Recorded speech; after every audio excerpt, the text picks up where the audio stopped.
Goeiedag, good day, fellow South Africans and citizens of the world.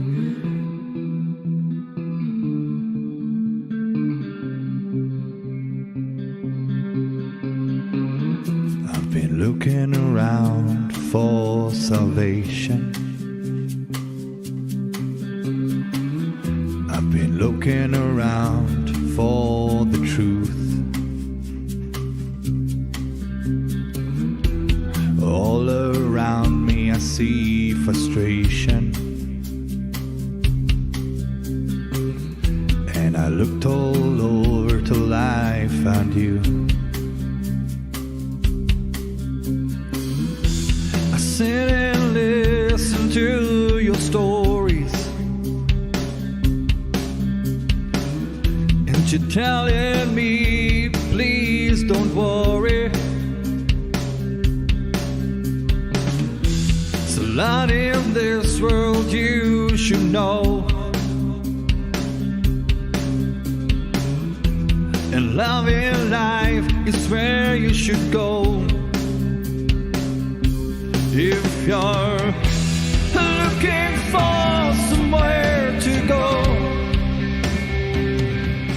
if you're looking for someone to know, if you're looking for someone to guide you, then loving life will guide you.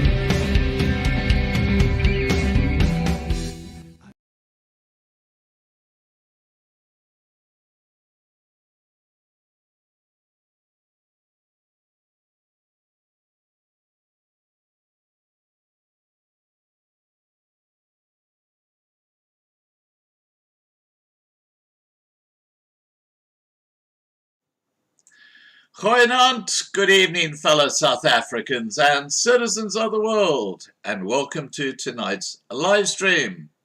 And first off, congratulations to Michaela T.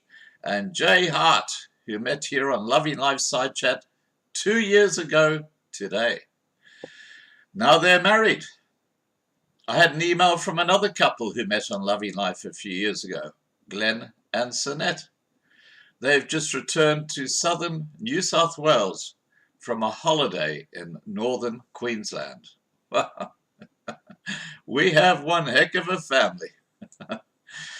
Now, both recipients of the sale of the painting for 25,000 Rand on our 100,000 subscribers celebration have confirmed that the money has been received. And Davy and Gerben made a special trip to KwaZulu-Natal to deliver half a ton of maize meal and a similar amount of potatoes to help starving families in KZN. Let me show you. Here we go. Oh, Dappie, so ek kan sien jy's daarom hierso. Huh? Wow. Okay. Say hi, Daps. Hi. Hallo Uncle Corrie. Dis my pad bietjie meel gebring. En potato. Grocery. Shame. Okay. Scott, here's the potatoes Davy just dropped off. We're going to be doing the maize soon. I'll do a short video just to show you the maize, but here's the potatoes so long. Okay, there you go, guys. There's the food that's been delivered, and this will be delivered or distributed in the Amanzimtoti area. This is where folks were turned away from getting food parcels because they were not on the list of NPO. So they will be getting help this weekend. As I said before, what a great, extraordinary family we have. Tonight I'm speaking to Rob Hutchinson on the revised expropriation without compensation bill before Parliament. Before I get Rob on, please remember to subscribe to Loving Life on YouTube and to register on lovinglifetv.com, the platform we are transitioning to so we can escape censorship city. Here we go. Let me get Rob on.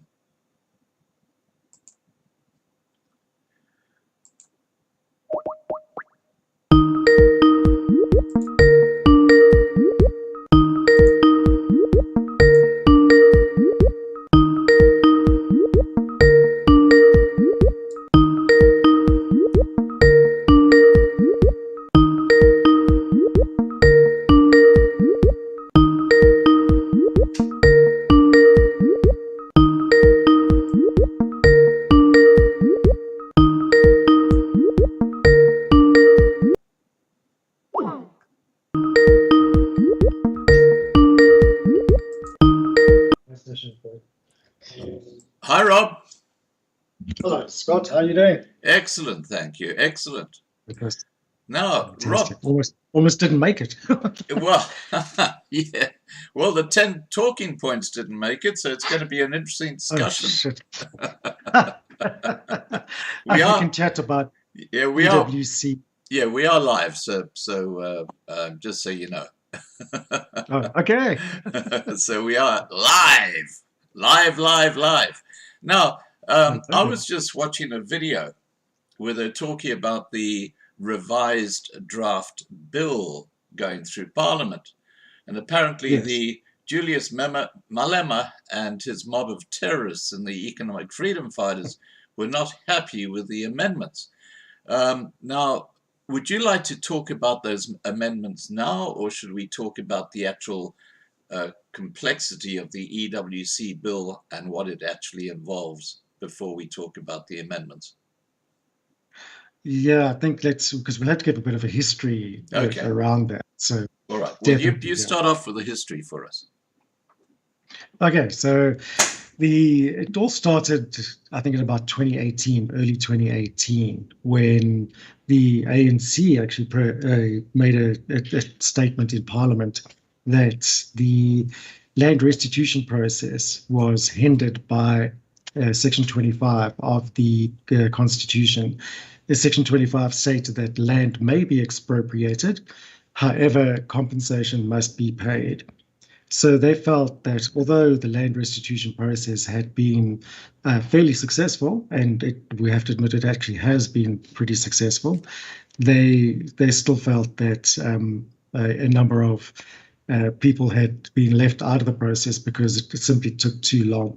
And there were disputes amongst people whose land was expropriated, and about disputes around how much should be paid, how much compensation should be paid. And they felt that it just gave people an opportunity to delay the process and hinder the actual the land restitution process. So they proposed an amendment to Section 25, and that amendment stated that a compensation should, in certain cases, compensation need not be paid. So the value of compensation should be nil.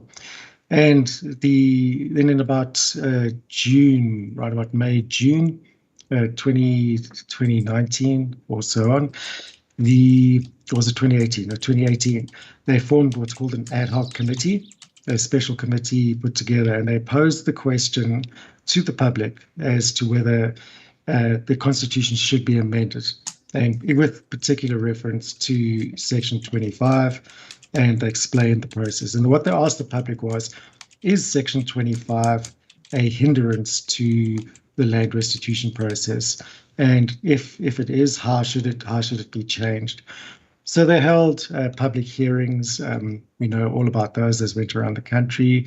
And then they also held a public participation process where people could send in written comments and written submissions. And the response was overwhelming.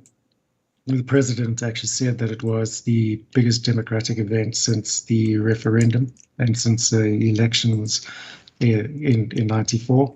And they said about 700,000 people sent through public submissions. In actual fact, it was around about just over 500,000, sorry.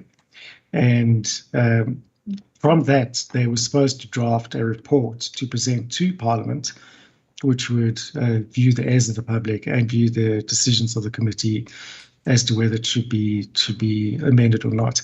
What happened was they discarded all the public comments, the written public comments, and they instead chose 400 oral presentations which were presented at the public hearings, and from that they formulated their report, and they presented it to Parliament, but no decisions were made because the elections sort of reared their head, and there was a change of Parliament along the way. However, during that process, they also introduced what they call the Constitution 18th Amendment Bill, which was released in around December, January, and that also proposed the same amendment and how to go about, and it was sort of jumped the gun a bit. They then produced another bill called the Expropriation Bill. I think, Scott, you and I chatted about that a while ago. Yeah, actually, about a year ago. Yeah. When that came out. And that expropriation bill said how expropriation should happen, how it should be carried out, and it referred to land in particular. And that expropriation bill did exist previously before this whole process. However, it was expropriation with compensation, according to the Constitution, in line with the Constitution, and it was necessary. If government wants to build a servitude or a road through a certain area, that land needs to be expropriated for the state in the public interest, and compensation was paid for that. So the expropriation bill also said null compensation in certain cases, which would be determined later, but it also seemed to jump the gun a bit. And then the Parliament changed, the new Parliament came in, the sixth Parliament, and then they started the whole process again. And again went out for public comment, amending Section 25. They introduced the Land Court Bill, which was also preemptive, determining what courts would handle land claims. There's a Land Court of Appeals if people had disputes against expropriation without compensation, and so on. And then it brings us back to where we are now, where they've introduced once again the Constitution 18th Amendment Bill, which proposes now land expropriation with null compensation. And it also includes a rather interesting turn of events, should I say, because previously the ANC and EFF were at loggerheads. The EFF wanted the state to be custodian of all land, whereas the ANC said no, they'll expropriate land and then give it to the previously dispossessed, however, with a title deed, so they would be actual owners of the land. That seems to have gone around in debate, and the EFF seemed to have convinced the ANC that this is not a good idea, that the state should be custodian. And that's what this new bill actually proposes. It says state will be custodian of the land. Land will be expropriated with null compensation. And, well, that's where we are right now.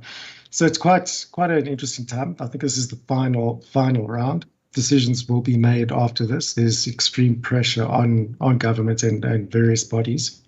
So I think it's going to be tested in courts. There's no way about that. It's definitely not in line with the Constitution, or any of these things are in line with the Constitution as it stands. Therefore, this bill will address that. And then once that's addressed, then all the other bills fall in line. So the expropriation bill will then be valid. The Land Courts Bill will then be valid, and a whole lot of other legislation would follow suit. So it's going to start a snowball effect, I think, as it goes. Well, look, I've got a couple of questions related to what you just said there. The first one is just before we went live, I listened to an interview between a reporter from the SABC, and I think the guy's name is Pato Mabo, a senior ANC guy, who's involved in this process with the revised bill. And he said that the EFF are very, very unhappy with the revisions that have been made.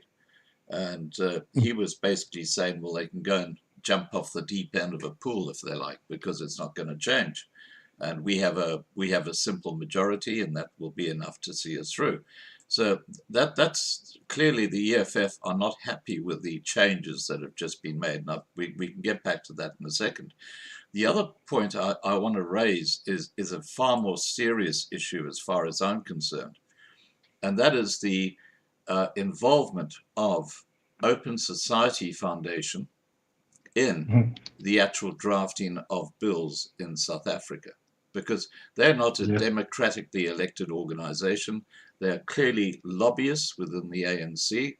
They actually advise the ministers. You've got this completely foreign NGO, which is run by George Soros, the infamous George Soros, and with particular reference to expropriation without compensation, the person drafting this bill is not some group of people working with the ministers. It's Professor Ruth Hall, who works for PLAS, which is funded totally by Open Society Foundation. It's based at the University of Cape Town. You can go and look it up. You just Google PLAS, that's as in farm in Afrikaans, and Professor Ruth Hall. And if you go and check that out, you can see it for yourself right now on Google.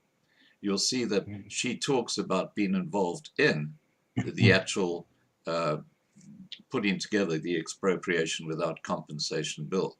And you'll also see that PLAS is funded by George Soros's Open Society Foundation. Now, when we talk about the Constitution and democracy, isn't there a conflict of interest here where you've got an organization like Open Society Foundation basically involved in drafting major policy changes to our Constitution through expropriation without compensation? Of course it is, but then it's not the only instance where this is actually happening. Even if you go down to a city level, you will see external influence in the democratic process, which kind of negates the reason for a democracy. If our legislation and laws are being impacted and affected and amended by external groups without our knowledge and without our consent, how can that possibly be a democratic process? And we've seen that from, like I said, at city level, and it even goes up to national level in certain fields, and especially when it comes to environmental matters. All legislation is drafted from UN, United Nations assessments and reports and recommendations and so on. And that filters down, especially to city level, through an organization called ICLEI. And ICLEI is the local implementer of United Nations Sustainable Development Goals. And that is exactly what most of in fact, all of our laws and legislation are based around sustainable development goals. Why that is appropriate to South Africa might be because we did sign an international agreement with the United Nations along with a whole lot of other countries that we will actually allow this process to happen. And that was signed many years ago, decades ago, in fact, and it gets renewed every time there's one of the COP 21, 23, 24 meetings. So it's not surprising, especially when you have a cash-strapped economy, that people can influence the legislation. The question is why? Why would they want to influence local legislation? Because generally people or organizations don't do that unless there's something to gain personally. So then again, you have to look at what is the gain from that. If you say it's Soros, what does he stand to gain? And it should note that Soros Foundation, the Open Society Foundation, has its fingers in absolutely every pie, especially when it comes to civil society. Civil society is incredibly powerful at influencing government, influencing decisions, and of course, getting support from the public for the endeavors that they do. So obviously they require funding, and when funding is scarce, it creates opportunities for influential people to step in and manipulate what is supposed to happen there. It's a terrifying terrifying thought. But again, you have to ask why. What are they doing it for? What would Soros stand to gain from that? And if you look at his history, it can only be he's famous for destabilizing countries and destabilizing democracies. And because there's plenty to gain from a destabilized environment, especially financially, buying up large corporations, buying up resources, and so on. And that's exactly what we're seeing right now. The great thing about South Africa is that we do have a strong constitution, and there are plenty laws in place. And the most effective one is the mandate that is placed on government for involving the public in these decision-making processes. And it doesn't matter if an entity like Soros puts it there, or suggests this bill, or even writes the bill, it still has to go out to the public, and there has to be a whole process around that. And if that's not followed correctly or to the T, then there can be a legal challenge against that bill at any point in the process. So we have to rely on those kind of laws and use them effectively, and make sure that the public actually do get involved in those decision-making processes. Now, look, there are two questions related to that. The fact that the Open Society Foundation are effectively writing the expropriation without compensation laws, isn't that basically a legal challenge in the first place, because they're not party to South Africa? They're obviously being influenced by George Soros. Look how he's totally screwed up Europe with the illegal immigration. He's played a huge role in that. And there's something even more concerning about George Soros, and that is that it's his interrelationship with people like Bill Gates. Now, a lot of people aren't aware of this, but Bill Gates and George Soros, on the 19th of July this year, acquired a company called MoLogic. Now, MoLogic are the company which basically developed the COVID-19 test, where they put something up your nose and do a test. And that technology has now been sold to Bill Gates and George Soros together as a team. Now, just 2 days after Bill Gates and George Soros bought MoLogic, Dr. Fauci announced that the PCR test would be disbanded because it was not reliable. This is after it became the whole reason we had a pandemic declared, which is really makes you think, what the hell is going on here? But 2 days after Soros and Gates bought MoLogic, Fauci made this announcement that the PCR is no longer going to be used. We're going to look for other ways of testing people.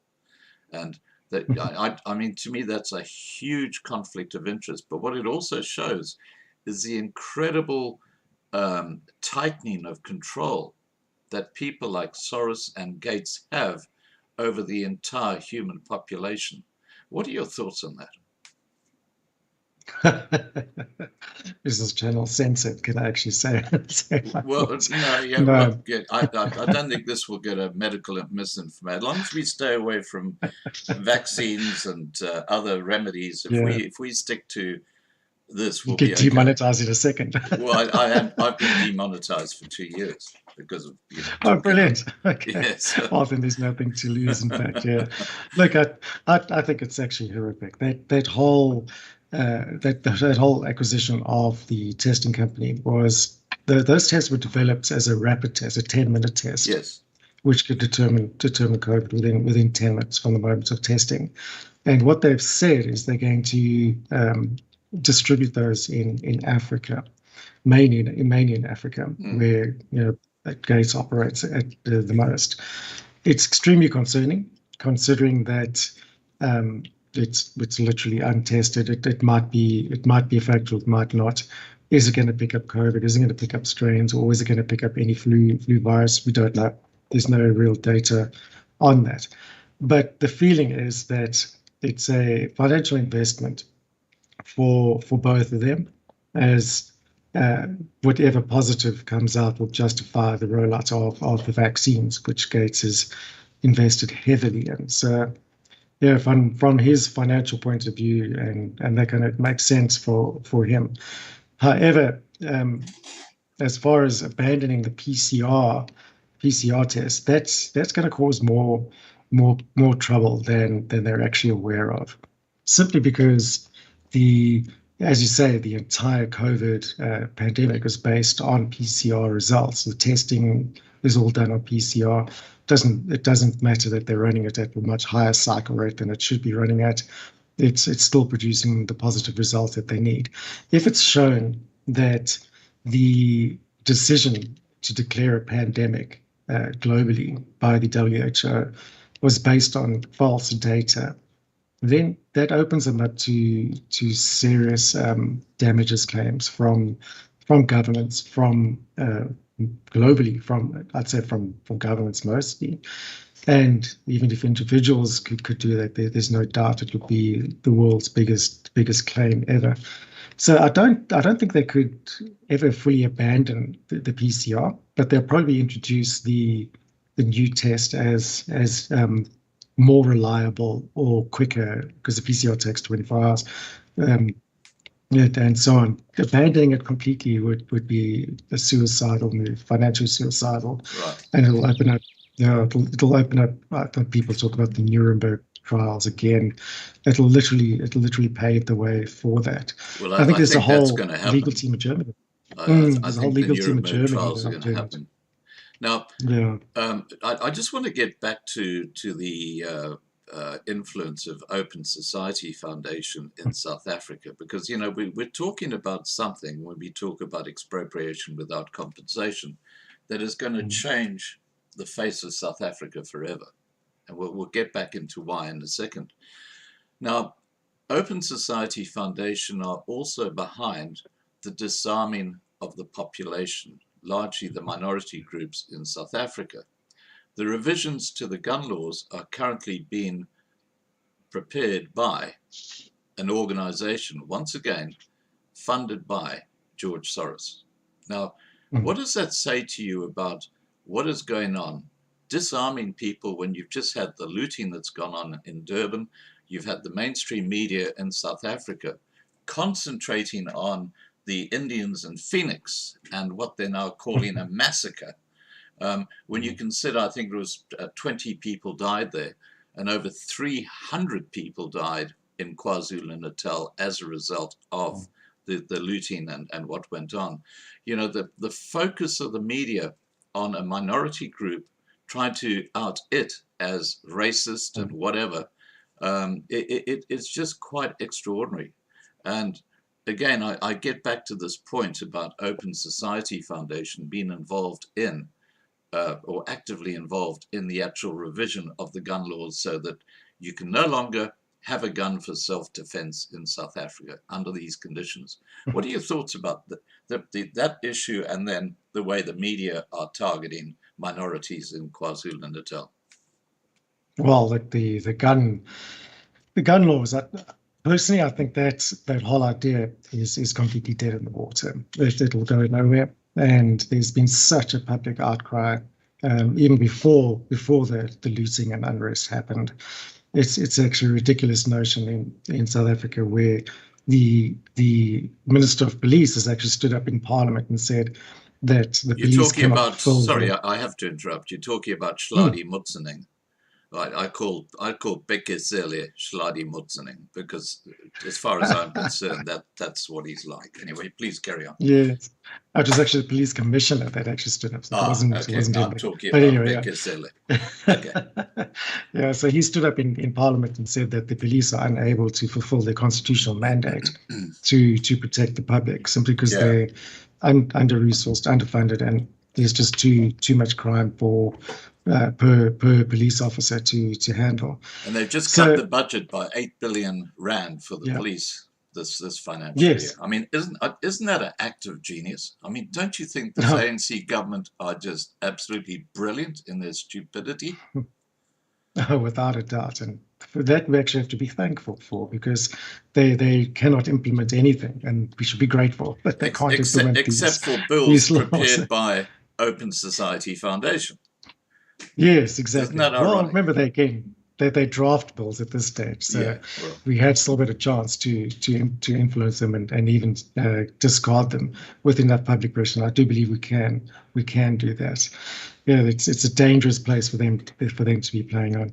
But anyway, he stood up in Parliament and said they couldn't fulfil their constitutional mandate to protect the public, and therefore, by all definitions, the public should be entitled to protect themselves. That is what we have to do. Yes. So to try and introduce take away our method of self-defense through a gun license application is absolutely madness, absolute madness, and that'll be fought in court until the day it's actually destroyed and taken away.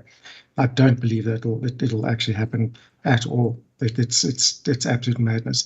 And since the looting has taken place and the unrest has taken place, there's even more reason why the courts will look at this and go, no, I don't think so. We've had top magistrates, regional district magistrates, actually opposing this, publicly standing up and saying, this is insane. This is insane. You cannot take away the public's rights to defend themselves in a country like South Africa, where we have a lack of governance, where we have open violence in the streets and 57 to 60 murders a day. It is a ridiculous notion that the public could not be able to defend themselves. But you say they took away the police budget of 8 billion, yet they increased their own personal members of parliament, and cabinet's personal security by almost 2 billion. So we can see what's happening here. Government is becoming afraid of society, and as that's also understandable, because service delivery and reputation and so on has been dismal. Promises have faded now. People are losing hope and confidence. So the last resort there is self-defense and self-protection. And let's be honest, the events that we've seen through what Zuma did and what the public did in the name of Zuma, even if it wasn't, the likelihood of the ANC leaving peacefully, if they happen to lose the election, is, I confidently say, zero. There will be major civil unrest if that ever had to happen through a democratic process. That's assuming the democratic process in a national election would actually be valid. We don't even know that would actually happen. So I think we're in for a very interesting time in South Africa. I don't know why we are bowing down to international pressure here, and especially from groups like Soros. And like I said, there's obviously a massive financial gain for them, and they easily influence government and officials through the same process of financial reward. So money, power, whatever it might be, it's always the same game that gets played. Yeah. Okay, I just want to quickly address, we've got over 300 people watching the live stream at the moment across the two channels, because we've got lovinglivetv.com, which is the platform we're moving to, and we've still got our old Loving Life channel, which is just chugging along. It's just hit 105,000 subscribers, which is lovely, but it's just censorship city, as you would know. So we're very excited about our move to an independent platform where we can call a spade and not an apple. Now, okay, guys who are watching, we're going to get back to the EWC or expropriation without compensation in a second, but I just wanted to cover some background with Rob, because it's important for people to understand who's actually driving this. And it's really not the ANC, it's outside forces. Talking about outside forces, I see the United Nations now have a special advisory group working in KwaZulu-Natal to try and sort out the absolute chaos in that part. Now, what are the ramifications of the UN starting to come in and basically take control of different parts of South Africa? Because remembering that the UN is basically an arm of the Rockefeller Foundation. Yeah, that's again a dangerous situation. The UN, any country that they've ever been into as keepers of the peace, has never ended up very peaceful. So we've got to think of, are they the instigators or are they the peacekeepers? And whilst from my personal thoughts is I don't trust the UN in any way whatsoever. You can't. No, I don't trust them anyway, and I don't think anyone should. They're a very strange organization, incredibly socialist orientated, and forceful and influential in their nature. And like you said right at the beginning here, it's the way they act is totally undemocratic. So yeah, I think that's a dangerous turn of events there. Why would they go? What's wrong with our army, with our SANDF, with our police forces, and even our private security? Why do we need international influence? That makes it's a domestic event, not an international event. Why do we need the UN to step in there? We should be raising questions about what they really are doing. There's not much civil unrest happening right now. There hasn't been the whole week. Yeah, even though it's Monday, the whole of last week. But why are they here? Yeah. There must be something else that they're doing. Yeah. Well, it's interesting that Klaus Schwab said late last year that by 2030 you will own nothing, but you will be happy. Famously said that, the guy from the World Economic Forum. Now it looks like South Africa is going to be the test case if EWC goes through. Now, talking about expropriation without compensation, I think something that a lot of people don't realize is that it's not restricted just to private property. It covers, in fact, it covers any property you've got. It can be your bank account, it can be your car, it can be your pension fund. But just give us the breadth of this expropriation without compensation in South Africa. Well, the Constitution clearly states there that property is not limited to land. So property is actually anything, and it states that property may be expropriated and makes no reference to land in any way. Now, what property means is intellectual property. There could be your IP. It could be anything that you own. It could be this computer I'm talking to you on right now. It's not just land at all. It could be your business, in fact. We've actually seen that, and there's been talk about expropriating private medical aid schemes without compensation to establish the NHI. And we've seen that. We've actually seen governments suggesting this publicly. And I don't know if you saw all the top guys at Discovery's instantly sold their shares in the company because they know what's coming. So it's when government wants to introduce any agenda and it doesn't have it, a socialist or communist government just expropriates what it needs from the private sector, and then it takes it over that and then runs it into the ground because it's pretty much unsustainable. But it's not a new phenomenon. We've definitely seen this around the world before. In where was it? Brazil and Argentina. We saw the state expropriating local oil businesses and other private oil businesses and resources, and then they become state-owned entities, and apparently everybody benefits from that. But as we've seen, they don't. It's just to fuel the new elite that steps in and replaces the old elite. So it's just a power game. It all collapses at the end of the day, and the state becomes the monopoly on absolutely everything, which is also interesting because they introduced the Competition Commission to get rid of private monopoly, but then the state becomes the main monopoly over absolutely everything. And obviously that cannot end well. But what do you do about it? How do you prevent it? And don't think anybody really has the answers to that, especially if it seems to be a global agenda. And as you say, South Africa does seem to be the test bed for most of these global socialist agendas, and the rollout of the policies and so on.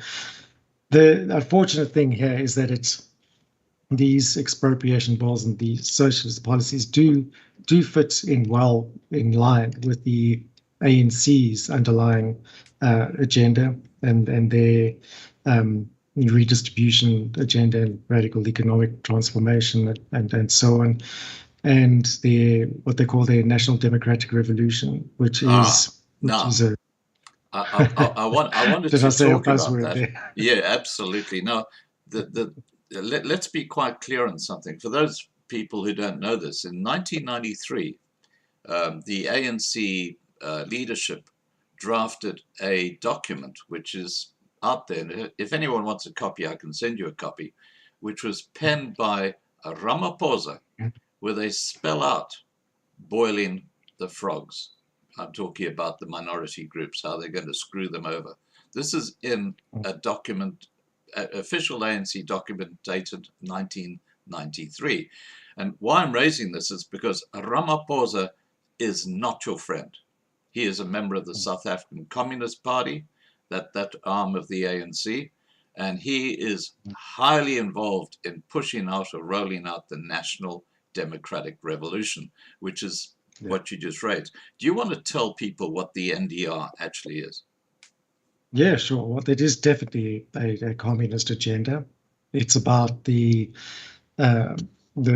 freeing the people of Africa and Black Africans in particular. I think I'm paraphrasing a bit there, but that's pretty much what they say. And the reason I got some inside info was I spent a bit of time, as you know, as the Deputy Secretary General of COPE, the political party COPE. And there I had a very interesting conversation with Gwedi Mantashe's nephew, who happens to be one of the top guys in COPE as well. And his job when he was at the ANC, when he was part of the ANC, was to lecture and educate people, new recruits, on the National Democratic Revolution and what it is, the NDR. So he explained it to me pretty much exactly what it is.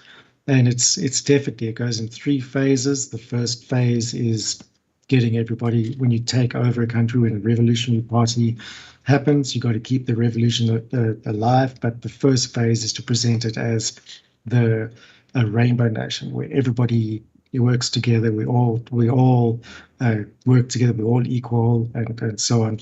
And that was the first phase of the new democratic South Africa. And everybody dropped their guard. We felt great. This is going to happen. And then the corruption starts happening. And the first thing that they do is capturing arms. And I think it was the arms deal that stepped in there. That's where Jacob Zuma came unstuck. That's right. Yeah. Well, it was actually before Jacob Zuma. It was during Baker's period. I think it actually reared its head there. Wasn't he involved in the original arms deal, Zuma, though, in 1997? Oh yes. And that's where he got it. They found his hand in the till. Yeah, that's right. That's right. Yeah. And several others as well. Yeah. But it's what you got to understand here is that there's no faction or factions within the ANC. That's a common misconception, and it's a common tactic that they do use. They're brilliant at playing good cop, bad cop. Always. When things go wrong, there's always someone to blame within the party, but no action's ever taken against that person because it is actually part of the greater agenda of the party itself, steered heavily by the Communist Party, which is obviously part of the tripartite alliance there. So, that's the NDR was that first phase where everyone feels great about it, and then they start doing the economic takeover. So it's take over the state-owned entities, state-owned enterprises, and trying to consolidate everything and make government have a monopoly on absolutely everything. You employ people the workers, you give them jobs through state-owned entities, you empower people through an unsustainable job creation process, and that's all our state-owned entities became, was an employment opportunity where the ANC could actually produce and give the jobs that they promised to people. And a great example of that is Eskom. Eskom is woefully overstaffed, and it's become an absolute mess. And it's the same problem that sits within all the state-owned entities, is they became just an employment house. And that was actually pushed forward by Pravin Gordhan, to, if I can push some buttons there. And he was responsible as the minister then to, I think it was Minister of Finance. And you can actually see, when, as soon as Pravin Gordhan came in, he took over from Trevor Manuel. You'll see Trevor Manuel got state spending down, and as Pravin Gordhan came in, state spending skyrocketed, and it never really stopped there. It's come down a bit now, but it never really stopped. And that's simply because you've got to pump more money into state-owned entities through constant bailouts, constant loans, and so on, because they were woefully overstaffed. So that second phase was the breakdown of everything. And then the third phase is the militant approach, where now we've got the economy, we've captured this, we've captured everything, and then we roll it out through ground force. And I truly believe that this is where the EFF came in. And the EFF are, I think it was Ndlozi stood up in Parliament once and he said the EFF is the ground force of the National Democratic Revolution. So they are the implementers and the guys who enforce the National Democratic Revolution in its final stage. And that is total eradication of anything that is not African, and in particular Black African. Right. So you've seen the decolonization, you've seen the villainization of the minorities, because every revolution needs someone to blame for their hardships, and it's always a minority. So the whites and Afrikaners in particular have been vilified through that process. And it sounds fantastical and like a conspiracy theory, but it's not. This came from Gwede Mantashe's nephew, Right. who was the guy who trained new recruits on the National Democratic Revolution. It's a given. There is no conspiracy theory behind this. And then once you understand the agenda, and that National Democratic Revolution is the underlying agenda for everything. Once you understand that, and then you can literally predict what's going to happen, and you stop questioning why they're doing expropriation without compensation or removing part of the plan. firearms. It's all part of the plan, and it's been there since the 70s. That has been the idea, and it's now rolling out. Communist agendas. There's no short-term strategy ever. Every agenda or revolution of a country is a 30-year plan. And Right. if you look at the time frames, it's everything's working out exactly as it should, as to the time frame. So yeah, we're in for a rough time, I can tell you now. And what makes it worse is that there seems to be a global movement which is very aligned with it. Yeah. And that is you mentioned 2030, and it's the UN Agenda 2030, which is exactly the same kind of plan, where everything becomes centralized, one government. If you think there isn't a one world government yet, well, there has been for many years, if not decades already, and that is the UN, who write our policies, who make the decisions in totally undemocratic fashion, to control governments, tell them what to say, and even down to writing speeches for presidents. We've seen that so many times now, where presidents across the country give the exact same speeches, almost word for word, within days of each other.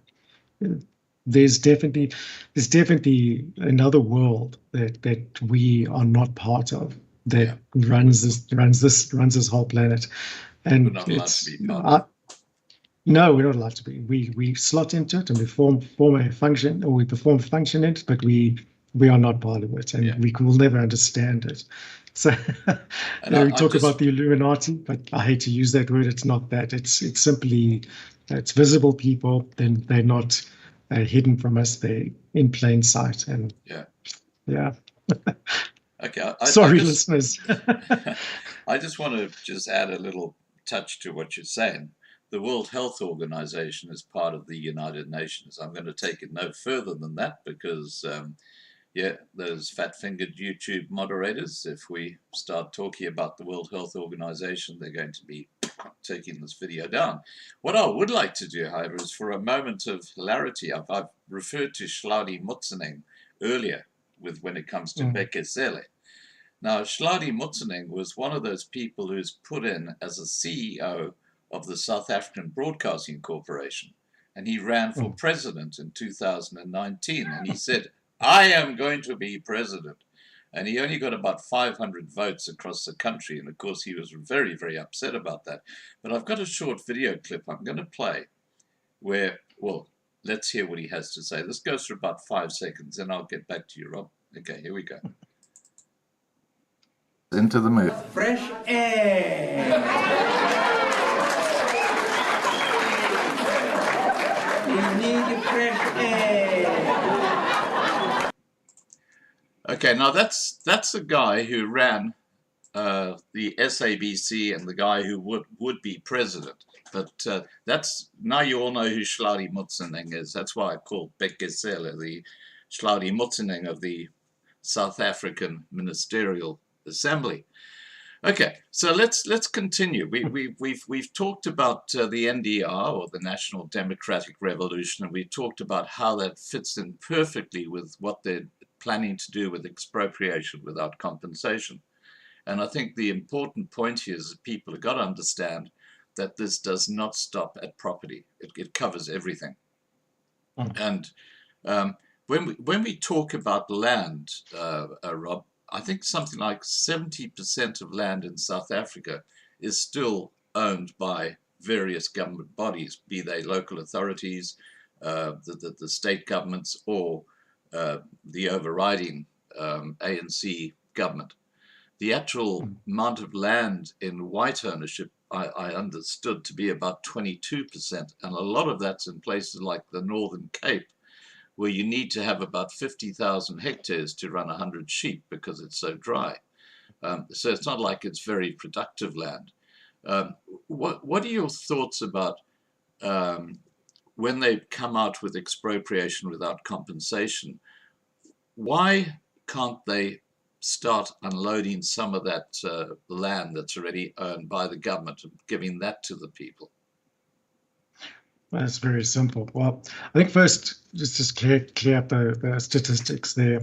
The 70% of state, or that the land that the state owns is, it's not the entire land. It's 70% of arable land, I think it is. It's an agricultural report that produced those statistics. Yeah, I think the state in total owns maybe 30% of the total land. So 30 the arable land is the important land because that's food security. Exactly. So it is 70% of the arable land. And what they do with that land, I think the state itself owns immense farmland and an immense number of farms. Municipalities even own farms. And they're supposed to develop those. They're supposed to encourage people to develop those lands. They're supposed to provide the means to do so, and so on. But obviously, they don't have the skills to do that. So, what we're seeing is as a move towards a socialist society, the state has to control absolutely everything. You can't, because everybody that has to be equal, and everybody works for the state. So expropriation of land, and it's not just just land, but the improvements that people have done on that land as well. So if there's buildings, if there's existing farmland and existing equipment and businesses, they'll be attached to that expropriation. It's simply to get everything into the hands of the state. So there's a great misconception that the state will just take your land, take your house, and then pass it on to someone else. That's not going to happen. What will happen is the state will take it, and then whoever wants that land, whether it be yourself or somebody else, you will have to apply to the state, and the state will lease that land back to you on condition that you are productive with that land. So, and if they find you're not productive after a certain time frame, who knows how they do that, then the state can expropriate that land from you again, whether it doesn't matter who you are or what. So people who think they're going to get free land and can do whatever they want with it, that's definitely not how it works, or not how it will work. And all you have to do is look back in history where this has occurred before, in the 20s in Russia, in China, and so on. And the first thing to go is the means of production, especially of food. Now, And there's Rob, obviously the farmers and farms. Yeah. Yeah, please talk to us about food security, and take your time, because I just need to go to the little boy's room. So I'll let you talk about the impact on food security, and I'll be right back. Okay. All right. So, Over to you.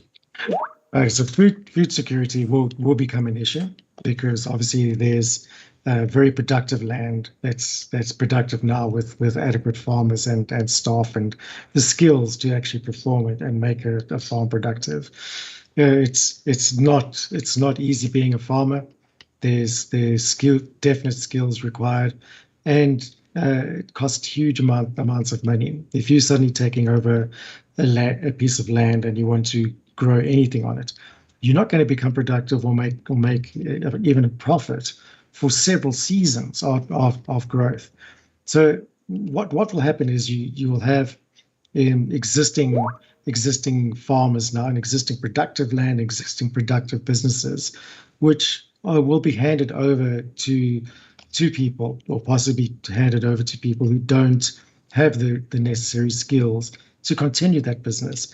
You might be a brilliant farm hand or farm worker, or be skilled in what you do, but do you have the required business skills to actually run what is essentially a business? And we've seen this already, where arable and productive land has been handed over to people being part of the restitution process, and that those farms have become completely destroyed and no longer productive. And when that starts impacting the food production, then we'll have to start relying on imports, and that will just start pushing prices of food up. Government will no longer be able to sustain itself, and you'll start the whole process of mass inflation, and you'll pretty much descend into a Venezuela type situation. Or Zimbabwe. Oh, that's interesting, because Zimbabwe was the breadbasket of Africa. It was one of the most productive countries in the world, especially with the farms. Yeah. And that's exactly what happened. The farms were expropriated from very capable, in fact, world-class farmers, and handed over to people who had no clue what they were doing. And it's immediately what happens. And then you just pave the way for civil unrest and civil conflict and a civil war, and I dare I say genocide, but it could be on the cards. But it's not to say that will happen in South Africa. But it's not to say that it won't. We really don't know what the future holds at this stage. But to make the state or let the state control absolutely everything is an absolute nightmare. That should never happen. And all we have to do is look back at the state's reputation and history as far as managing businesses has been, and their reputation and track record has been absolutely dismal. Not one state-owned entity has been successful under state custodianship. So who's to say that this will be any different? Absolutely any different. Right. And the answer is it won't. It'll sustain itself for maybe a couple of years, but inevitably it's completely unsustainable. Yeah. Now, one thing that people watching should understand, and we talked about Bill Gates and George Soros earlier. Bill Gates owns over 50% of arable land in the United States. That one person, he owns over 50%. You can see how these people are starting to control every aspect of our lives. This is not a conspiracy theory, it's a fact. Rob, do you want to talk about how commercial farmers, I'm talking about large commercial farmers, could come in under EWC? And, you know, I'm talking about, it could be Bill Gates, for example, and his guys coming in and just taking over farmlands and, you know, just harvesting them, taking it away from the small guy. Yeah, well, it's a great possibility, and it will more than likely happen. The state will give land to those who can afford it, and more than likely are connected with the state. But I think there's something more to it than why Gates is buying up farmland. If you look at a couple of global agendas there's a whole wilderness program that is linked to the Smart City initiative. And the idea there is to move people out of the countryside and into smart cities, and where the idea is that you will work right by the place that you live, or live on top of the place that you work. So that initiative there will make land outside of cities extremely valuable, as they declared nature reserves and wilderness areas and natural habitat zones. That we won't be allowed to go and visit. It'll only be very privileged. That's correct. That's correct. So it's literally pushing entire populations into these smart cities, and then letting the wilderness take over. So Gates knows that is definitely coming, and he'll just buy up as much land as he can to control it, sell it as a profit, and so on. What I think is also going on there is you've got to look at what else he's doing. He's heavily invested in that, I don't know what it's called, that artificial meat yes. program. Yeah, where they use insects. Yeah, or is this the one that they print? So, that's right. It could be the one that they print. It's not the insect program. It's the printing one. What are they? What McDonald's and that bunch were selling them as well.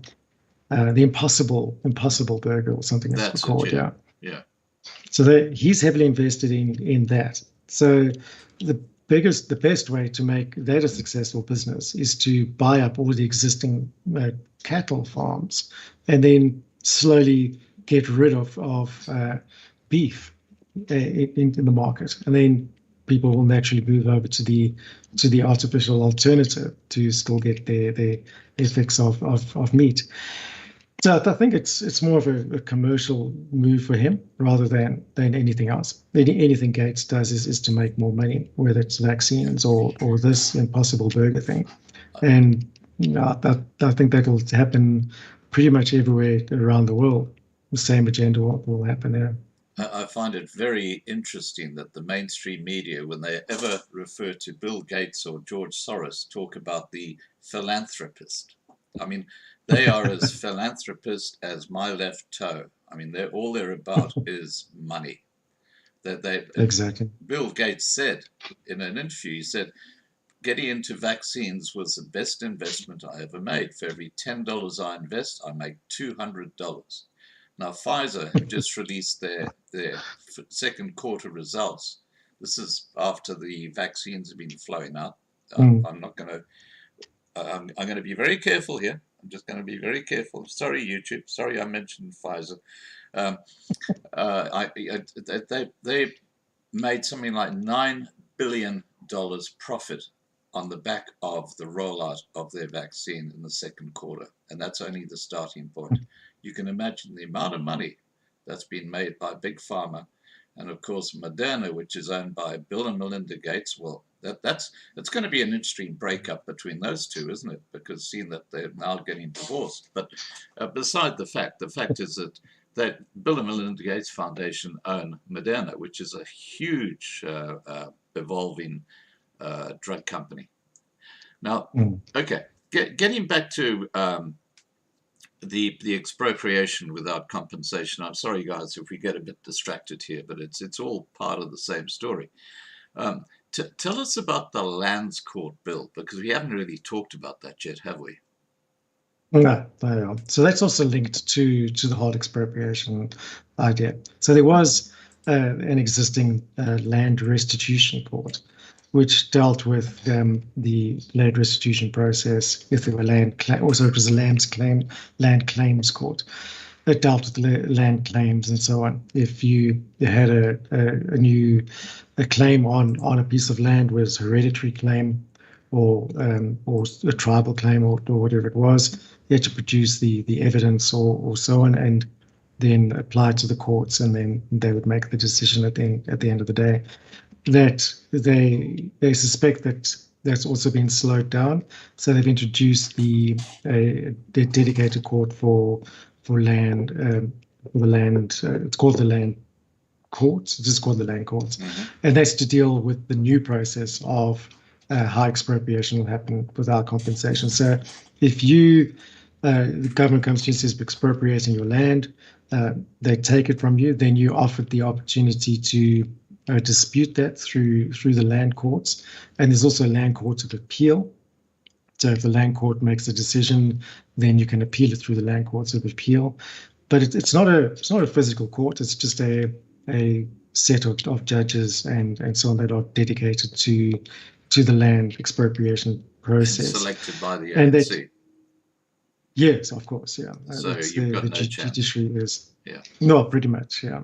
So you have to go through a whole tribunal process first, take it to court. You have to pay for this process, and so on. Challenge it in court, and then again, if it's not, its outcome isn't in your favor, which let's face it, it's not going to be.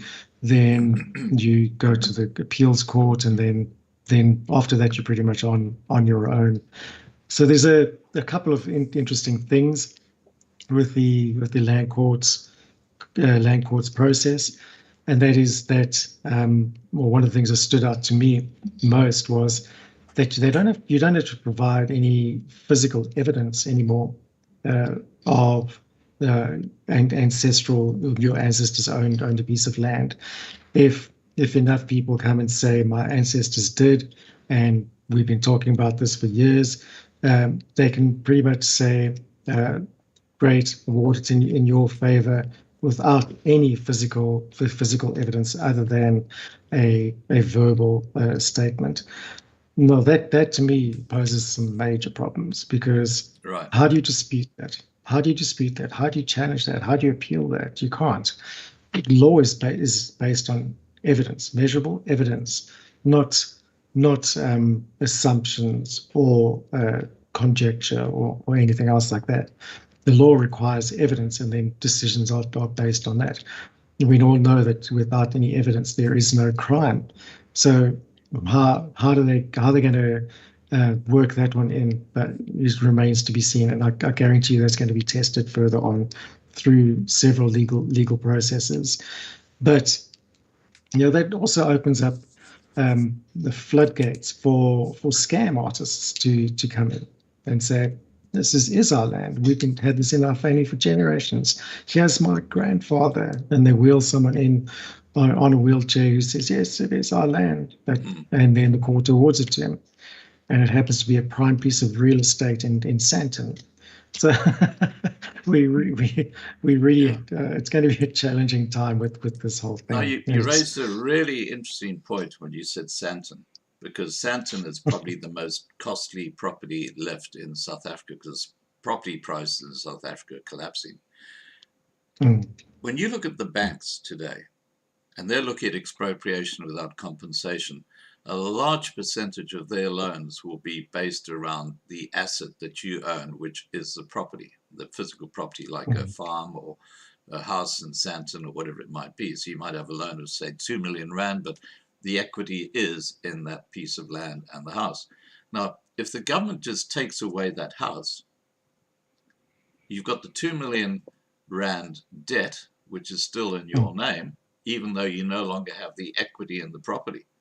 Now, isn't this going to have a huge impact, not only on people who've had the property taken away because their livelihood's been taken away, but also on banks giving loans to people, because they're not going to be giving loans because they're not sure if that property is going to stay as an asset in their books.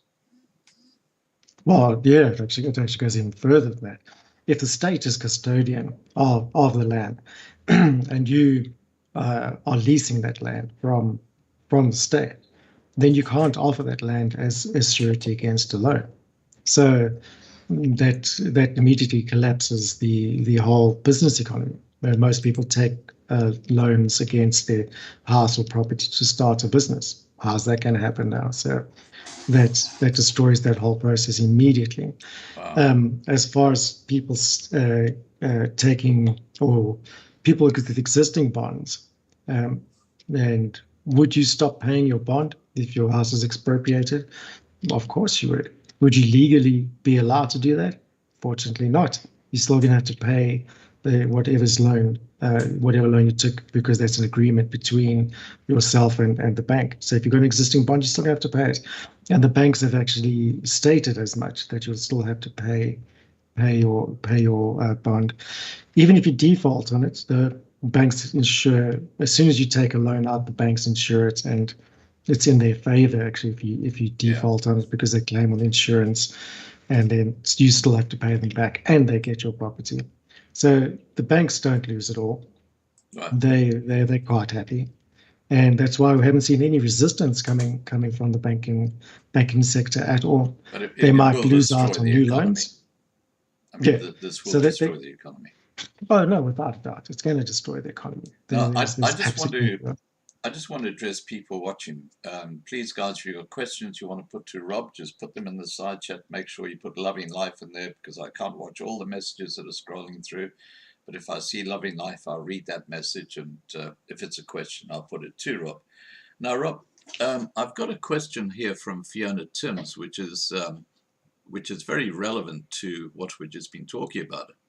She says, please ask Rob, who will monitor and police what he's just said about their land being productive? In other words, I think what she's talking about here is, let's say someone leases a huge piece of farmland which could produce a large amount of maize, let's say, but they don't do anything with it. They just sit on it and it becomes subsistence farming. Who's going to monitor that the land is actually used productively? Well, it will have to form part of the economy, of the new socialist economy, and that is based on, will be an agricultural-based economy. So if there's no money coming from that, if there's no income statements, if there's no production happening on that, then obviously the state will have to have a monitoring team. Who knows? It's very unclear at this stage. But that being said, it's probably the same method that SARS would use right now, whereas you have to do your tax returns at the end of the day. So do farmers. It's a business at the end of the day, and they have to show profits and losses and so on.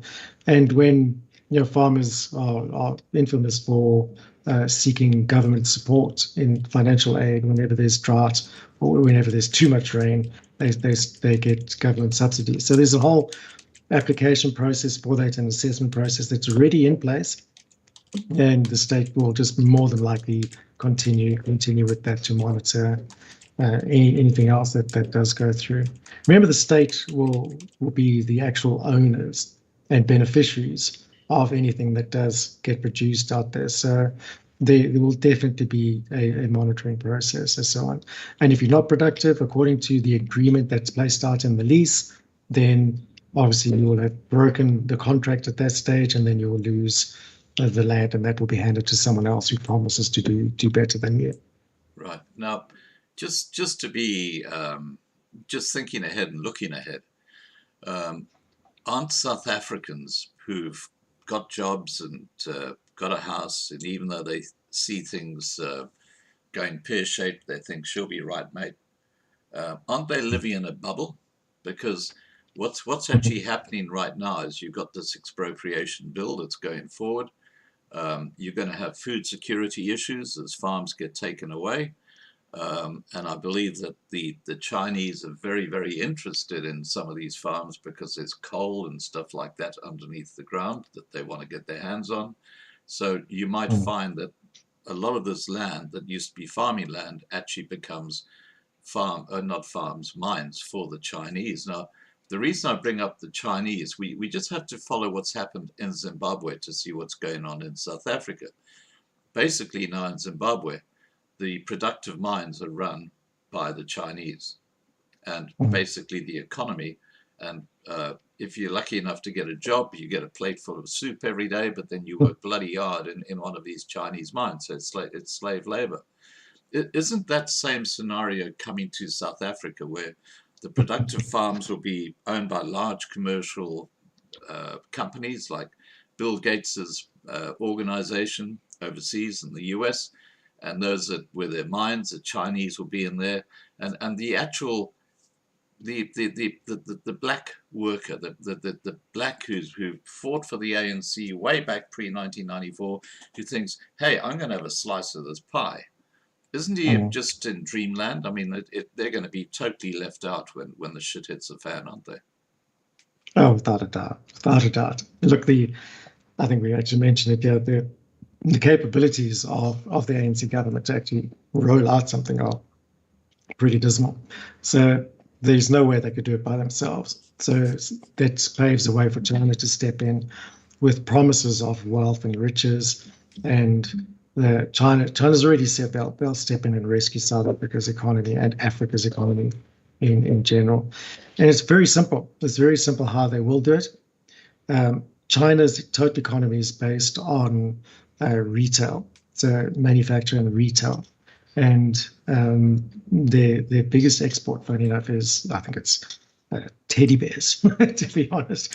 So toys and teddy bears. So what's happened in China is they set up what they call capitalist economic zones, and those were used in the 80s to resurrect their what was failing at the time, their failing economy, and they operated almost independently from the state, but was still operational and belonged to the state. Hong Kong was one of them, and so on. There's quite a few set up all over.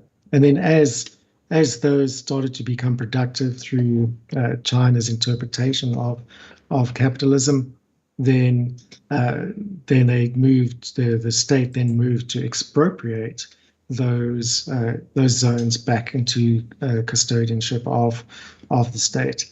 But what had happened in the meantime is that the poor class, which was fueling and driving the China's retail economy through cheap labor, no longer existed, because they managed to lift the poor up into the middle class. Right. And what happened there was that the labor has suddenly become expensive, which is where the problem China's facing right now, is they no longer can provide cheap services because labor costs have gone through the roof.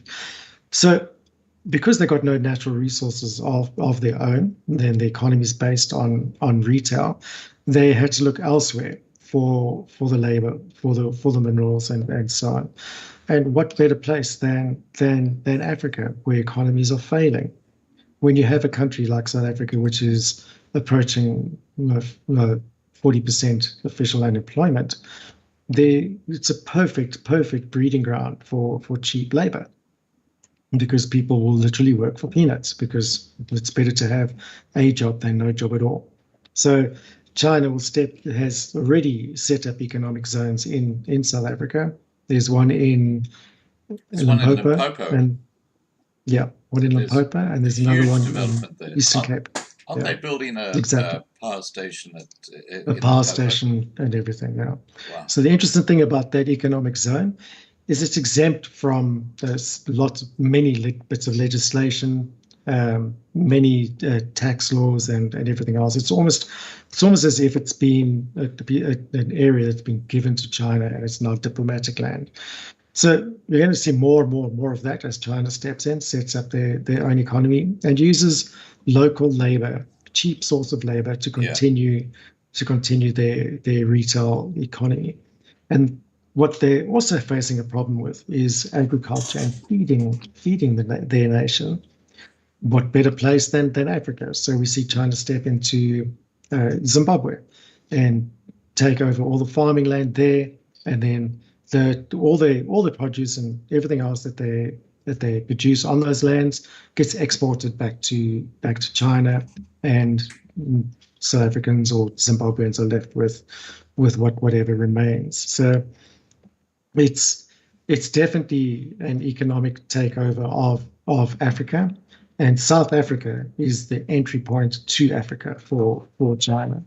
Yeah. So it's when you see the bigger picture like that, you can see what's actually driving this economic change and expropriation by compensation. And yeah, it's going to snowball into something massive at the end of the day. We've seen slow progression. Excuse the door there closing.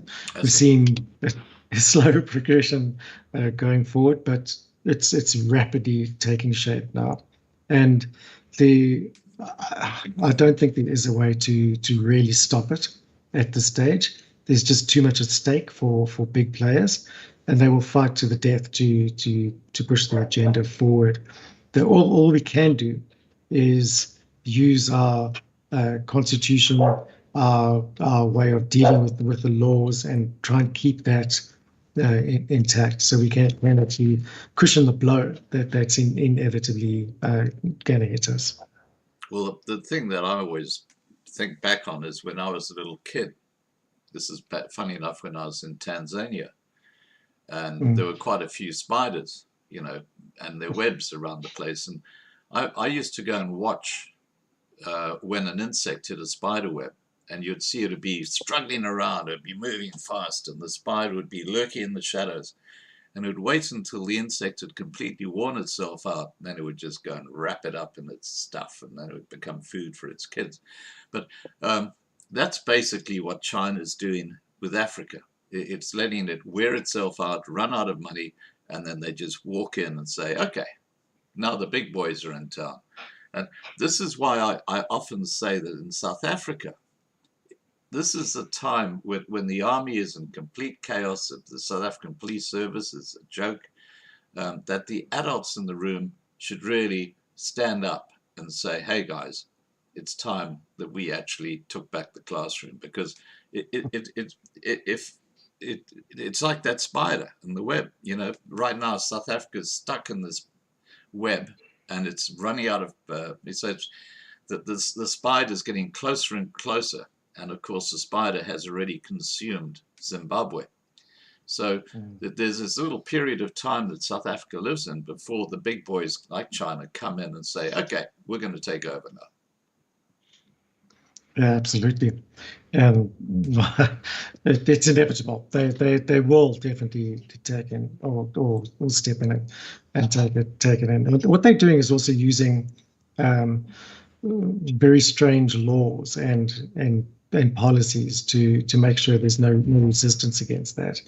And that's also driven by outside factors, and China seems to just take advantage of what's going on. Yeah. And when you look at laws like freedom of speech or free speech laws, that's being destroyed very quickly. Well, Xi Jinping famously said, I don't care what your social policies are. I don't care what politics you have. But as long as we can do business, that's all that worries me. If you're killing off your population in a genocide, I don't care, as long as we can do business with you, or we can set up a business. That's their level of humanitarian interest when it comes to China. Now, I've got a a person here, Pat Comer, says, can someone please tell me what EWC is? Do you want to just in a short, very short way, just summarize EWC for Pat? Sure. So it's expropriation without compensation. So it was a great buzz term put together by the IRR. They just actually call it EWC, and it just explains exactly what expropriation without compensation in a nutshell is. It's where the state steps in, takes your land or takes your property, should we say, because establish that it's not just land, it's property, and they expropriate it whether it's in public interest. And that's the key phrase to absolutely everything. You can only expropriate something as a government if it's in the interests of the public. So all you have to first establish is there a demand for land? And as we've seen, the politicians constantly say there's a demand for land. People want land. This is what they're doing. They want this, and we're going to help them get it because there's a demand. And by doing that, they suddenly establish that fact that it's in the public interest, and then they move in and expropriate your land and without paying you any money for that land. So previously, any government across the world can expropriate your land. However, it has to be done on a quid pro quo basis, get where money back. I basically sell my land to the state because they want to put a highway through here. We negotiate the price and the value, and when we agree to that, then they can purchase that land and they can expropriate it from me. So it's pretty much a forced sale, but you get the option of determining the value, and that's done through the normal processes. EWC, so expropriation without compensation, means the state comes in with the exact same agenda. We want to build something here, we want to create something here, and we need your land, but we're not going to pay you for it because it's in the public interest. It's basically theft. Now, do you think that white monopoly capital, and I'm talking about two particular families here, Johann Rupert's family and all their land holdings, and Nicky Oppenheimer, who now lives in the UK, but he's obviously got some very big property owners in South Africa. Do you think that they will be treated differently to the average South African when it comes to EWC? No, I don't think so. I think everybody will fall into the same boat. It's definitely in the great should I say the great reset, but it's a great equalizer of socialism. Deems that everybody is equal. So who does doesn't that matter leave? how much money you got. Who does that leave just running the show if everybody's on the same boat? The new elite. They want to get rid of the bourgeoisie, so they just get rid of them and they introduce a new bourgeoisie. There's just no difference there. Even a Johann Rupert will just be like the rest of us. That's how powerful these people are. We don't know. We don't know at this stage, and it's really impossible to determine until it happens. But according to it, everybody should be equal, and it doesn't see color either. There's hundreds of thousands of black homeowners and landowners. They will also be subject to. They're going to lose everything. Now, so the state owns everything here. Yeah. Now, the European Union is another one of these canaries in the cage, because the bureaucracy in it's Denmark. No, it's Belgium. The bureaucracy which is based in Belgium. None of those people have been elected.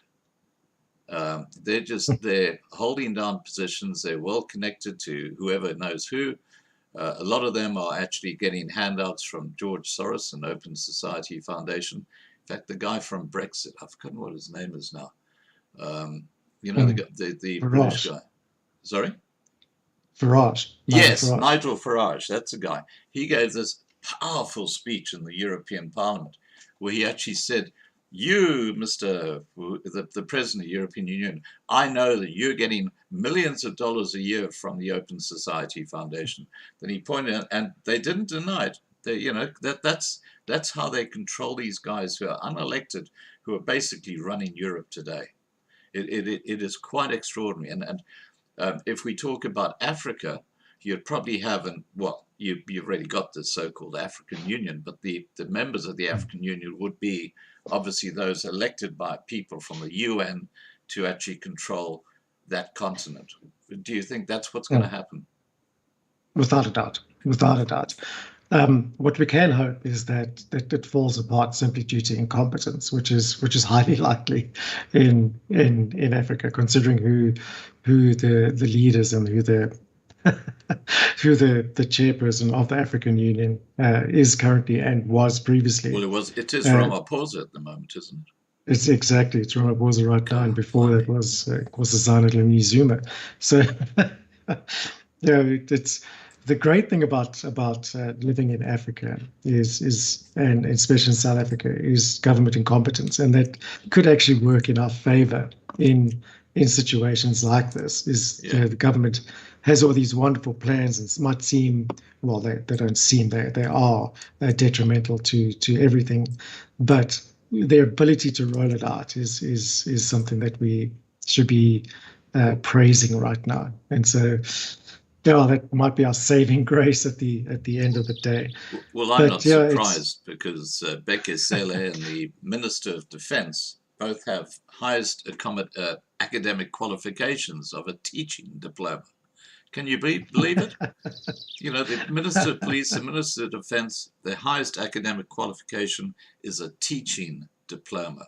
No wonder the country is in such a mess. Oh, I don't know, some good teachers there, but let's not take it out on teachers. Yeah, let's not forget Mugabe was also a teacher, so he did great right in the beginning, and then the dictator mentality took over. Yeah. No, that's it. Okay, I've got a couple of questions here from the side chat for you. Andre Jacobs says, China does not intend to interfere in other countries' affairs, unlike the USA, UK, and Australia. Just because they say they don't care about your political situation does not mean bad. What do you have to say to that? Well, China does. China interferes absolutely everywhere. There's no doubt about that. It might not be as visible as US interference, which is military-based, but China's interference is definitely economic. Economic subversion is what they definitely do. The debt trap. Yeah, exactly. And there is so much evidence throughout Africa to actually show that. They'll come in. What happened with Sri Lanka? Their port. Exactly. Do you want to tell people what happened there? Yeah, so they come in there, and Sri Lanka is a great example of that. They promise to build infrastructure. They give loans to countries that need it the most, and it's always with a condition that should you not be able to pay back this loan, we can reclaim our infrastructure. And they know full well that these poor countries and particularly throughout Africa cannot repay these loans. And what happens is they default on the loans, and then China comes in and takes over it. In the case of the port, they took over the entire port and declared it as China's property, China's land, and took command of the entire economy from that port. And I can guarantee you that's going to happen in South Africa. We've seen it happen in Namibia, in Zambia, in Zimbabwe, everywhere. It's happened already. And I promise you, we've seen the same things happen here in South Africa. China's built the economic zone. Even they're talking about refurbishing and spending hundreds of billions on Durban Port and Natal. Yeah. And who's going to pay for that? We certainly can't. So China will come in either through the BRICS Bank or through themselves, and we'll be subject to that when we default and can't pay those loans. That will become China's property, and that's exactly how they do it. So it's subtle, it's economic, as I said, economic subversion, and it's economic takeover of everything. Even in Australia, you've seen that, especially in Sydney. There's been a major takeover by China in Sydney. Yeah. Now, Delene Boaters just asked a very, very relevant question. She says, where do I go to if our farm is expropriated? That is a huge worry for us. We live off the land. It's so sad. Now, I'd like to add to that. What is your advice to farmers who've got farmland in South Africa when you consider what's happening right now? What do you suggest farmers do? Well, I can't make any suggestions about what farmers should do because, well, I'm not a farmer. So I don't know. I think just protect your interests. It won't be a sudden takeover. There won't be a land grab or land rush or people just invading your farm and saying this is now ours. It will be a court-driven process and a legally driven process where the state will have to come in with legal documents and go through the whole process. You can go through the courts again and then through the appeal courts. But that might all just be for show right now. The outcome is predetermined. But like I said, it's not going to be a overnight process where you flip the switch and you suddenly have to vacate. There will be a long time period to do that. But as far as farmers go, I feel sorry for farmers in South Africa. I really do. You certainly have to take matters into your own hands when it comes to protection. And self-protection and awareness on that stage. So when we go back to the gun bill, the Firearms Control Amendment Act, and that, if they had to take away your right to defend yourself, then what do you do as farmers do there? These are tough questions to answer, and I don't think anybody really has the answers to those. We'll just have to treat it as it comes. But there's a strong support community with various civil society organizations, and there's absolutely a great support system. What we should be doing as communities, whether it's farming or whatever it is strengthening our relationships within our communities and becoming less reliant on government interference in anything that we do. If there's a problem in your area, look to the local community to solve it rather than go approaching government and saying, send in the troops here or introduce legislation here. We've got to become more self-aware and more community focused. In a nutshell, the secession of the Western Cape could be a great start, and then bringing the Northern Cape into that territory, and then bringing parts of the Eastern Cape and then Free State, and just sort of letting it happen. But you've got to have a foundation, which would be the Western Cape, and I think that's critical.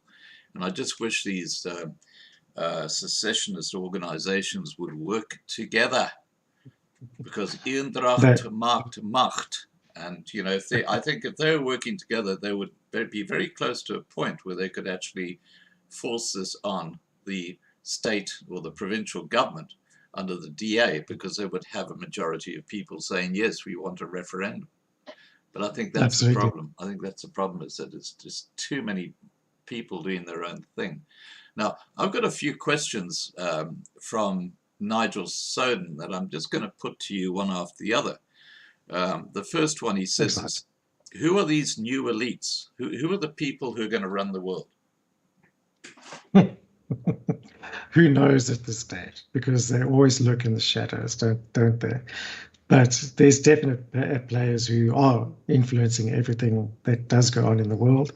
But I'd say it more than likely be the UN. The UN, they've got sub-councils and other committees like the World Economic Forum is part of that, the WHO.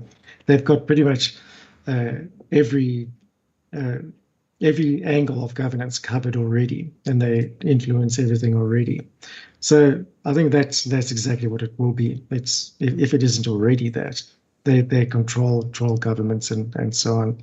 It's not going to be private individuals like megalomaniacs and things like that. It will be a massive organization like the UN. What about the Bank of International Settlements? Could be that. Because that's run by the Rothschilds and the Rockefellers and the JP Morgans and people like that. Oh, it absolutely is. Look, look, like I said, we're in a totally separate world to what they live in, so we don't Yeah. know, and we Just can only speculate as to what it is. So, just for the record, the BIS, or Bank of International Settlements, is based in Basel. I think that's in Switzerland. It's either Switzerland or Sweden, but they've got a building there. It's a big building on about 20 acres. That is actually recognized as a diplomatic area, and anyone who works in there, and I'm talking about the directors and Christine Lagrange, the woman who runs the IMF. She's one of the directors of the Bank of International Settlements. They have complete diplomatic immunity. They can go out into a shopping center and kill 20 people with a machine gun, and you can't touch them. That's how powerful these people are. They've got complete diplomatic immunity. Okay, Nigel Soden also asked, please ask your guest what hope is there and where would it come from? it's got to come from you. That's where it comes from, and So I don't it's mean a Scott. I mean ground roots. it's without a doubt. Yeah, There's grassroots. nothing more powerful than change that comes from the bottom up. Change from the top down. If you look at that pyramid, it's very small at the top, but from the bottom, it's extremely powerful, and that's why governments and politicians in particular focus on dividing people into different groups, different races, different genders, and whatever you can find to separate people. You push that because a divided groundswell or grassroots movement is uncoordinated and cannot function. So what you need to do is definitely, I'll say it again, is look at your local communities. And you've got to empower yourself first before you can look after your family, and before you can look after your neighbors, and before you can look after your broader community. But it starts in finding that common interest, and that common interest is survival, and nothing unites people like a common enemy. And when you realize that the state is not your friend, then you have a powerful force to unite and work together. And interestingly enough, we saw that in South Africa during all this looting and unrest. It really brought people from all communities together to protect their own interests. And that's what we need to see happening in a grander scale. Not people performing vigilante moves, but actually coming together to protect what is theirs and protect their local environments. And then that will just go great and join forces and so on. And I just want to make a point that part of the social engineering that the New World Order have been involved in is, one, to break up the cohesion of the family unit, because that's the basis or foundation of a larger community as a family unit. That they've destroyed that over the last 60, 70, 80 years. And the second thing is by pushing human rights for the LGBTQ people, and then starting to teach kids from the age of 6 that it's okay to be with someone of the same sex. In other words, just trying to break down the whole idea of having a traditional family, because that traditional family is the whole basis of any community. And once you've broken that up, you've destroyed it. Absolutely. And there's a good reason behind that as well. There's if you look at the communist agenda, that's exactly how it is. A family unit is a very strong unit, and their family will work together, they'll stick together, they'll adopt values, and that family can be greater than just mom, dad, and the kids. That family becomes a community. A community is also a family. So you want to break that up if you have communist or dictator tendencies, because you replace the family unit with the state. You no longer go to your family to help you, to assist you, or to teach you. You look towards the state as the father. And when you look at Cyril Ramaphosa calling family meetings, that's a very clever subversive technique, which is very carefully and strategically planned. It's very deliberate, because we're all looking to Ramaphosa as the father figure, the guy who's going to step in and save us. We must listen to him, we must obey him, because he knows what's best for the family. By acknowledging that and accepting that, then you immediately break your emotional connection or reliance on your immediate family. You break your independence. We're now all the same. We're all part of the family, and we must be led by the state, or an individual as such. So it's the first thing you break down is family values, and you break families apart. You cause conflict in that situation, and then you introduce laws which take care of that and say, oh no, the state will handle your education. The state will tell you how to parent your kids. The state will tell you what language you can use. And before you know it, the state is omnipotent, omniscient, and omnipresent. Yeah. And the state, it's even the erosion of deep family values, which are religions. And you've got to break that all apart, because the state becomes the all and everything. The state replaces religion. You believe they can do that. You believe in them, and you listen to them without question. And Xi Jinping becomes your God, for example.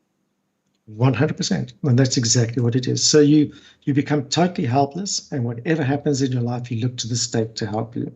And that's total control. Yeah. Okay, now Nigel Soden also asked, please ask your guest if Russia is part of this New World Order agenda. Difficult to say again, but I'd like to say no, but we know that's where our politicians were trained. They're trained in Russia during the revolution years, and a lot of them found exile out there. They were educated there, and so on. And you can see a lot of the same techniques and tactics are being brought out here. There's a very good relationship between the countries. We're part of BRICS. So yeah, from that aspect, from an economic point of view, I'd say they definitely are involved there. Nuclear development programs, weapons, absolutely everything is coming from there. Whether that is a good thing or a bad thing, well, we don't know. Russia seems to be quite observing from the sidelines as such, but they're definitely a player, and that's I mentioned it already. That's no more evident than in the relationship South Africa has in the BRICS bank setup there. It's Brazil, Russia, India, China, and South Africa. That's BRICS. So right. Okay. Now Andre Jacobs has said, if Rob wants to learn more about China, he can contact me. After 16 years of living and doing business in China, I can provide him with some insight. Would you like to speak to Andre? I can get him to yeah, that'd be great. Okay, Andre, if you could email me, homestays@gmail.com, and I will put you in touch directly with Rob. Okay, now, Michael Lawson says the difference between humans and animals is that the animals would never let the dumbest lead them. Why do humans differ? That's a good question, isn't it? I saw that meme. Yes, it's very true. Yeah, because we don't know any better. Our natural instincts have been decimated through our education processes and so on. We no longer trust our natural instincts. They're still there, but we doubt them. Whereas animals don't. They act on instinct. It's very simple psychology. So yeah, you break down a community, you tell them what to think rather than how to think, and they behave in the way that you want them. And unfortunately, that leads the people with ill intent it paves the way for them to step in as the leaders, because we become subservient to them. But we mustn't mistake them as being dumb. They're not dumb. They know exactly what they're doing, and they're pretty damn efficient at carrying out their agendas. Don't ever make the mistake of thinking our leaders are dumb, because they want you to think that. They want you to think that, because then you drop your guard and you create excuses for them. Once you understand that they know exactly what they're doing, and there's a definite agenda that they're doing, and they're carrying it out in a very strategic and tactical manner, then you realize that we have to actually step up our game and become more intelligent than they are, develop better strategies than they are. Don't underestimate them at all. You know what I find fascinating, Rob, is that whether you're talking in the animal kingdom about white ants, you've got a queen white ant. Whether you're talking about bees, you've got a queen bee. Whether you're talking about a pride of lions, you've got a matriarch or patriarchal lion, the one who's sort of like the boss. And you can literally go to any species in the world, and man is no different. It's almost like there's a natural tendency to look for someone to lead, and whether it be a white ant to a pride of lions, or whether it be a tribe, there's always like the boss, the guy in charge. And so often these people are unelected. It's just crazy. Yeah, it is. It is, and we've got to remember that we are just animals at the end of the day. Yeah, And that's right. and there are leaders. We have different ways of determining who that leader is. In the animal world, it's a duel or a fight to the death, or knock someone off their perch through brute force. But we do it through bank balance. And trickery. He with the most money has the most power and most control. So these people who strive to be the wealthiest in the world, or wealthy enough to influence others, it's not a quest to be for money. It's a quest for power, because money can give you that power. The whole world operates on a monetary system.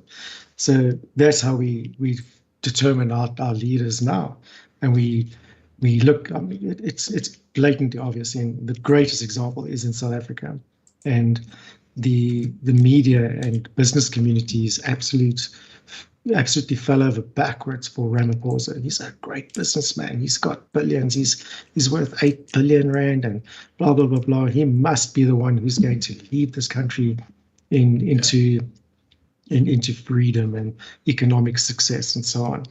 Yeah, I think we're so easily fooled because we've been conditioned towards that. Well, No, I just want to address the people watching. Sorry, guys, as my moderators have pointed out, I was spelling my new platform wrong. It's lovinglifetv.com, not lovinglifeyv.com. So lovinglifetv.com is the platform we're transitioning to. Please remember to register there and to subscribe on Loving Life on YouTube. Now, Rob, we've kind of covered a lot of ground tonight, haven't we? I mean, we started off with expropriation without compensation. We've looked at the forces driving what's going on in South Africa.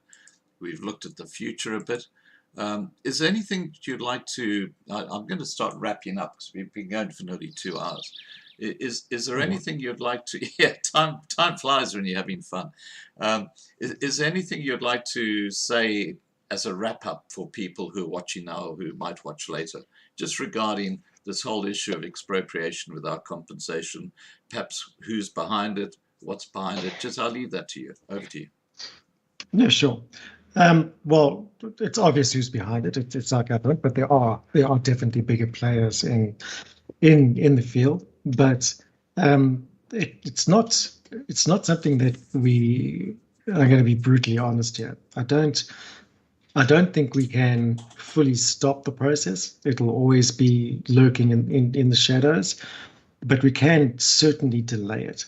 We can certainly delay it, fight it at every opportunity that we're given, whether it's through the courts, whether it's through just disrupting the whole process, or whatever it is. But we need to work together towards it. We need to not not let down our guard. I think that's the most important thing here, and understand that this thing will keep coming back, will keep resurfacing, and we mustn't let it bob up. We have to play a game of whack-a-mole here. Oh, there it pops up again. Whack it down with whatever we can, whatever means necessary, and until we know it's going to pop up somewhere else and whack it down again. It's nothing to. It is terrifying if you look at the end result and what they really want of it, but getting there and letting them get what they want is an incremental process where they will take it one step at a time, as we've already seen. We've seen the Land Courts Bill, we've seen Expropriation Bill, we've seen public hearings, 3 rounds of participation. And I can tell you now from experience, that, like I said right at the beginning of the show, in the first process, there were, government said, over 700,000 public submissions. Right now, we are running government is running a call for comment on the Section 25 amendment to the Constitution through the 18th Amendment Bill. that bill is the same bill that was proposed 2.5, nearly 3 years ago. Yet the closing date is in about 10 days' time. And the public participation is absolutely dismal. There's 12,000 people. So, and it's been a steady decline through the processes right from beginning till now. So what that shows to government is that there's not so much of a opposition anymore. And they very deliberately do that. They delay the process until nobody objects, or not enough people object, and they go ahead and implement these things. So although we are suffering from participation fatigue, we still need to get involved and actually make an impact there. If you show government that you're not interested in it, that's tacit agreement with whatever they're suggesting. So, what we can do at this stage is fight it through the participation process, because we have the strong laws and the Constitution that can deal with those matters before they are made into law. Once they are made into law, you stand little to zero chance of having a piece of legislation repealed. It's extremely rare that will ever happen in South Africa. So the way to influence it is influence it before, while it's in its draft stage, before it gets signed in. So what I can say is don't sit around, don't wait. We haven't got until the elections to cast your votes and put your cross next to a different party in the hopes that they will take over. Put that aside. That's not going to happen. It's not going to happen. Like I said earlier on as well, the ANC will fight tooth and nail to retain that power. So really get involved in the legislative process. There are opportunities to do that. I'm going to plug my non-profit organization here. We offer the service on dearsouthafrica.co.za, and you must get involved in the day-to-day decision making that our government does. It's an extremely powerful tool. No, it's funny, a couple of people in the side chat have said you've got to go to Dear South Africa and sign every petition. Now, that is your organization. I'm just going to wrap that up. But before I do, and give you a moment to talk about Dear SA, Andre Jacobs, who's a guy from China, says, I agree with almost everything that Rob says, but I know that most people don't really understand China, just by way of comment. Now, Rob, you've got this amazing organization where you send out these letters. And of course, when you send one out, I get dozens of emails from people with your letter attached saying, Scott, you got to talk about it. So I know all about it's got a huge email list. I don't know how you maintain it. I was battling with you know, a much smaller number with our lovinglivetv.com. So good on you for just managing. I know the admin of these things is extraordinary. Tell us about your organization and what you do, and where you've had successes. Great. No, thanks for that opportunity. It's very simple. It's very simple. Like all I've did was I recognized that there's a definite need for public participation, facilitation in South Africa. By law, every decision that the government wants to implement, whether it's an amendment to legislation or draft bill or anything that they propose, must be put out for public comment, and the public have to provide their input or encouraged to provide the input, and the government is obliged under law to consider and acknowledge the public input before the final decisions are made. So obviously government only publishes such bills and amendments in the weekly gazettes and national gazettes, and then you're supposed to find it and say, oh, this needs to happen, we need to comment on that. So we created an organization that does that. We scan the gazettes, we get information from government. Actually, we don't work against government, we work with government, almost like an oversight body now to facilitate the process. We educate the public as to the importance of public participation and the importance of the legislation that's on the table, comment, and then we facilitate that whole process, invite the public to have their say, and then we send each individual comment through to government as an individual submission. And then we record all of that public participation as well. So government can't come back and say, oh, we acted in the best interest of the public. We can say, what you didn't, here's the evidence. And then we can take them to court should the necessity arise. But what we've managed to do is affect a lot of legislation before it's implemented. The IEC recently made a suggestion to amend the Electoral Act to introduce electronic voting, and we picked that up on literally the last day that it was open for comment. And first thing we did was we requested an extension for public comment, and then in 1 week we sent through 12,000 individual public submissions brought forward by the public. Wow. Straight through to government. And they took that because they had such a huge public response.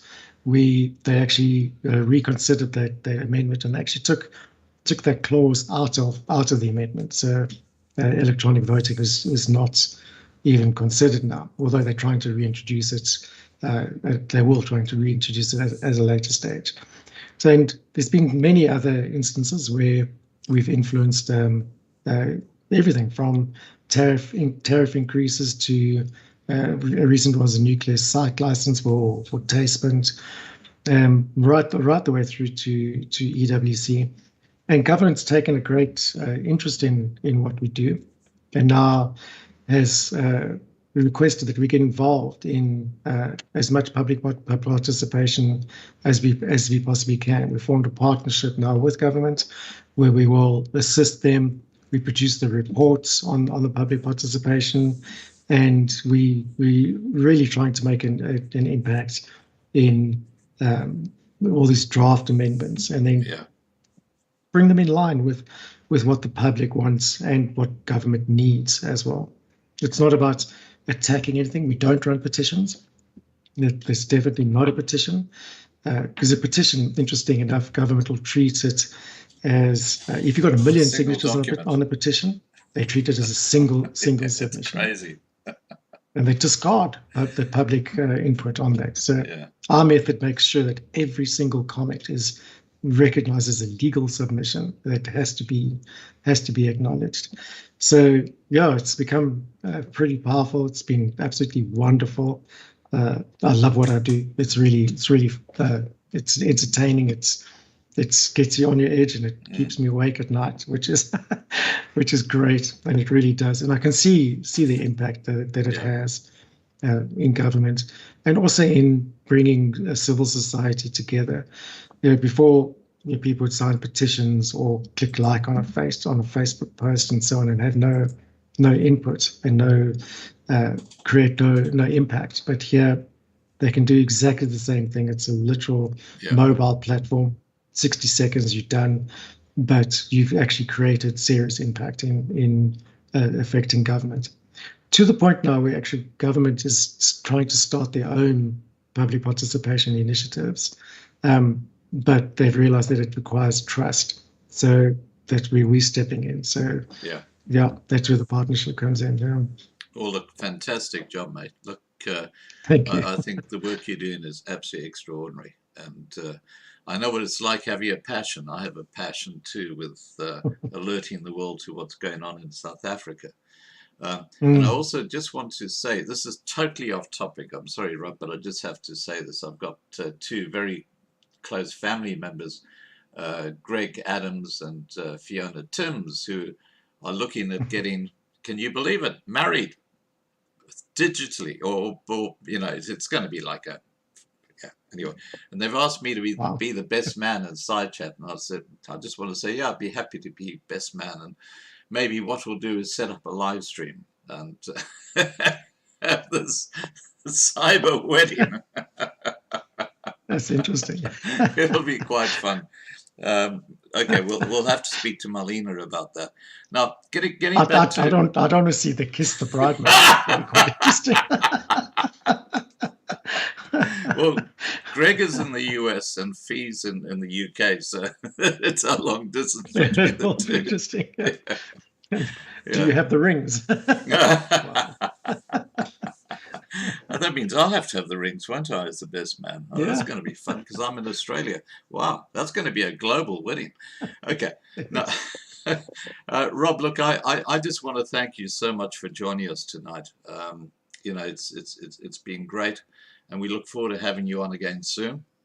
And yeah, I think that a lot of people here have got a much better understanding as to the complexity of what's going on around the world and what's actually driving some of the things that they don't realize are being driven by nefarious forces. And yeah, it's time people woke up, isn't it?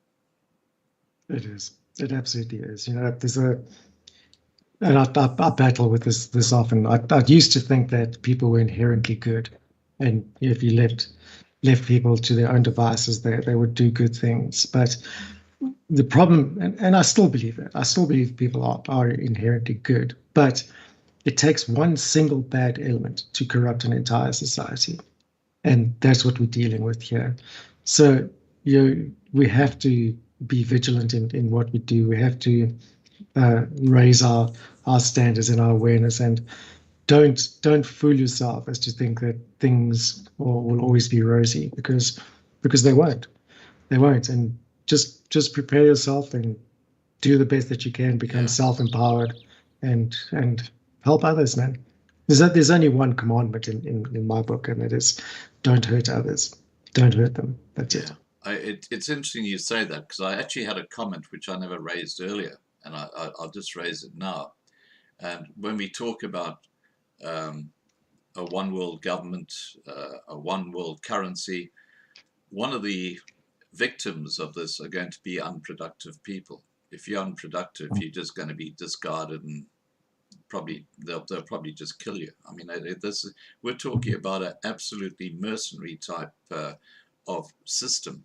And when you stop being productive, or you stop complying, or you stop being socially compliant with their ways, you are then discarded like an oily, greasy rag. Yeah, it's very scary where things could be taking us. And I'm so happy. I'm an old fart. I mean, I'm 66. I know what freedoms used to be like when I was a kid. And my heart goes out to the kids today with these lockdowns, and it's just tragic, absolutely tragic. It is. It absolutely is. Yeah. Very well. All righty. Rob, thank you once Fantastic. again. And have Thank a you great so evening. much. Yeah, thank you, Rob. And look, I'll send you the link to the live stream if you want to share that with people, because I think we covered a lot of really important ground. I just want to thank the moderators for looking after the side chat. We've had I think we had up to over 400 people here at one time, watching. We're closing down now, so you've got about 300. Yeah, look, a great live stream, lots of useful information, and thank you for everybody who's joined us tonight, and for those who watch later, thank you for joining us. Okay, I'm going to wrap it up. Take care, Rob. Thank you, Scott. Have a wonderful evening. Thanks, Thank mate. you. Okay, bye for now. Cheerio. All right, guys, I'm going to wrap up the live stream now, and I'll leave the side chat open for a few minutes so you can say your goodbyes to each other. And congratulations, Greg and Fee. And don't forget, tomorrow night, 8 p.m. Johannesburg time, I think we've got a live stream. I'm not sure. Well, most nights we do. So just make sure you subscribe to Loving Life on YouTube and register on lovinglifetv.com, because we have some very, very interesting live streams. Bye for now. Oh, don't forget the side chat will stay open for a few minutes.